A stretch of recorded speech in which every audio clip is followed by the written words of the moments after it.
Good morning. I'm MJ from Linus Publications. And this morning we're going to do just a little bit on Stephen Miller. We're going to look at some of his natal angles in his chart. And that helps to explain how he sort of presents himself.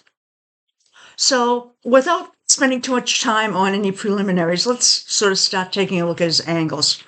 He's got Jupiter, which is opposing Mercury. And Mercury is, in effect, your communications, thought processes. What's Jupiter? Expansion, sometimes sort of gaseous. So in this case, it's in opposition. So it's a difficult angle. So it's sort of conflicting. Now, what does this mean? He's going to love intellectual sparring. So this is something that he will be good at, and he likes to have that confrontational type of communication. He likes, since Jupiter's involved here, he likes to frame his messages with a moral twist to it. And because Jupiter is there, everything is just very grandiose. So things may be over-exaggerated. There may be some liberties taken with the truth. And remember, Mercury likes to have things detailed, precise. Jupiter is sort of like overinflated. So think of that in the way he communicates, and you can see that coming across. Now, some other things that come about here is think of it as sort of a contradiction between facts and ideas, also between messages and meanings, also between precision and scope. So you can see where he sort of tends to go towards the Jupiter end, which is, okay, facts don't really matter, but he's going to be so grandiose that he's going to weave what he believes to be facts in there. Now, it can be controversial. You can have poor judgment. Going to tend to overpromise again because that Jupiter there, he's going to be contradictory and he's also going to be controversial. So all of that comes along with that. Now, he also has Mars squaring Saturn. This is, it's a little bit of a tough angle. Because Mars is what? Your action. Saturn is sort of in the restriction and sort of scope. You need to be focused. So you can see that he just definitely does really focus very tightly on things. But the square is a difficult angle. So you can see his frustration rising up when he's talking. You can see that aggressiveness behind him.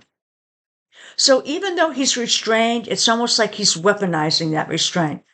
It's almost, he's aggressive, but it's in his tone.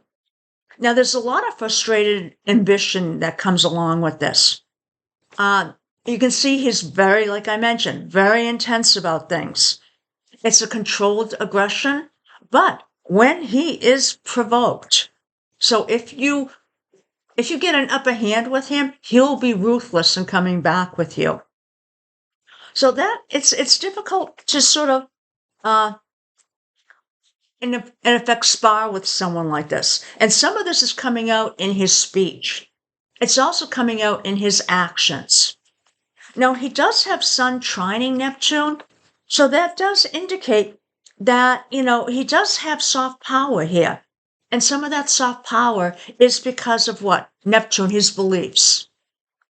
So he does have an idealistic purpose, a presence, and he does have a sense of purpose. And that really comes across very loud and clear in what he does.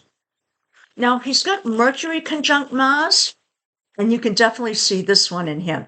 He loves to, be combative verbally. He wants to be provocative. Words are his weapons. Adversarial. So when you think about it, he's like a rhetorical warrior. Verbal aggression, polarizing. So all of these, he uses this as his weapons. And that sort of goes along with the Mars square Saturn, where maybe actions are sort of restrained in some way, but not his words. Okay? We also have Mercury tri-Uranus. Now, this means he's going to have a very sharp mind. He's wired, radical insights, and he can also process very complex ideas very quickly. that means that if you are in a debate with him, it would be difficult to, you know, to sort of be on the same level with him because he's going to process things very quickly. You can come up with arguments that may have taken you a week to sort of formulate, and he'll be able to formulate right back very quickly. Now, he's unconventional.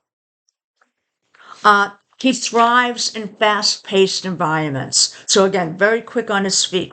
So media, things like press conferences, and what he goes for is shock value. So remember that, it's shock value. He also has Venus trying Saturn, which you look and, this is usually a softening of Saturn. Venus is, it in effect, it softens the persona, the structure of Saturn. But in this case, because Mars is squaring Saturn, Venus really doesn't have too much of a chance. But what it does bring across is he's principled. He's loyal. He's disciplined.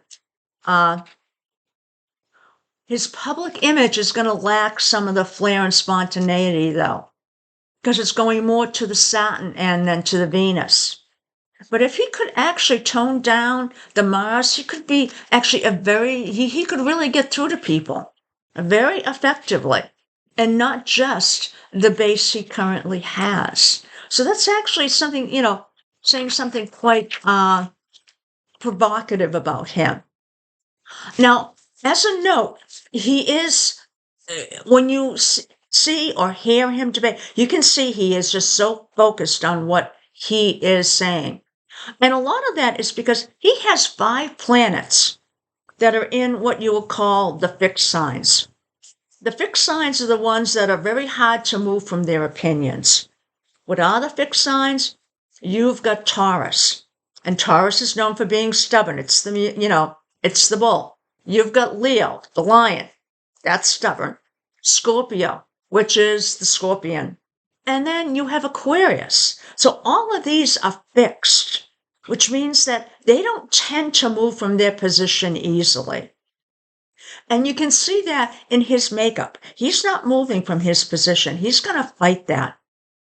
And, on the plus side, in this administration, he would be considered very loyal. So when these signs are loyal, they do not easily change size, which can be an issue. So when it comes to power struggles, they may actually not do well if another fraction starts getting more power. So I leave you with that, and hopefully later on I'll be able to look at his things that are coming up. Have a good one now. Bye.